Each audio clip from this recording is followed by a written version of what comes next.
برخا سفروم ساتا برخا سفروم أنبسا وزن أنبسا حرماز وإزي حرماز زرف وإزي زرف نبرئ وإزي نبري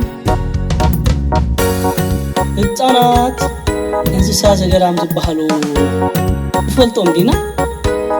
እንስሳ ዘገዳም ንብሎም ካብ ሰብ ተፈልዮም ኣብ በረኻ ንበይኖም ዝነብሩ እንስሳታት እዮም ህፃናት። እንስሳ ዘገዳም ሓደ ብሓደ ኣብዛ መዝሙር ክነላልየኩም ኢና፣ ተኸታተሉ።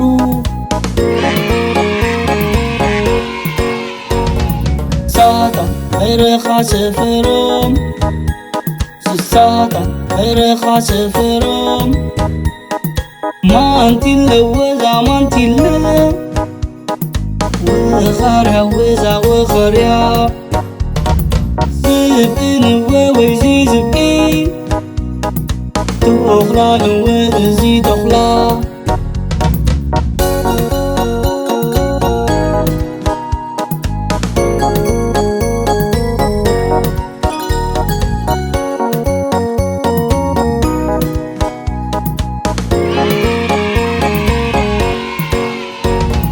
ساتا برخا سفروم ساتا برخا سفروم أعواف وإزن أعواف بوماري وزبوماري دبين وويزي دبي أهباي وإزن أهباي الطنات እንስሳ ዘገዳም ዝበሃሉ ትፈልጦም ዲና?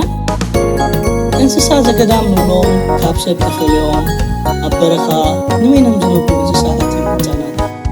እንስሳ ዘገዳም ሓደ ብሓደ ኣብዛ መዝሙር ክነላልየኩም ኢና፣ ሳታ በረኻ ሰፈሮም ስሳታ በረኻ ሰፈሮም ሓርገት ወእዚ ሓርገት ገበል ወእዚ ገበል عالجي برخا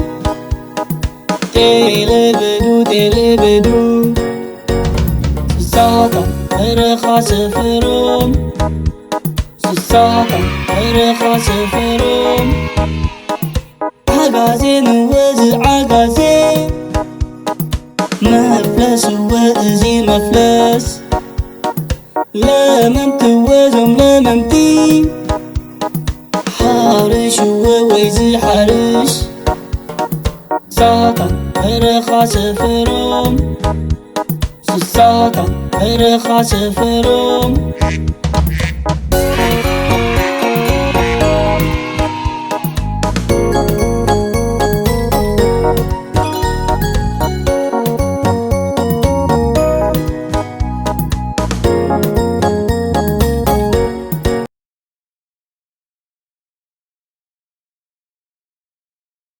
ደቅኹም ባህሎምን መንነቶምን ዝፈልጡሉ ምስ ክብርታትን ስነ ምግባርን ህዝቦም ዝራኸብሉ መሃርን ኣዘናግዕን ዘመናዊ መደብ ክትረኽቡ ብፅሑና ናብ በለስ ቡቡ ሼር ላይክ ሰብስክራይብ ብምግባር ቤተሰብ በለስ ቡቡ ክትኾኑ ብኽብሪ ንዕድም።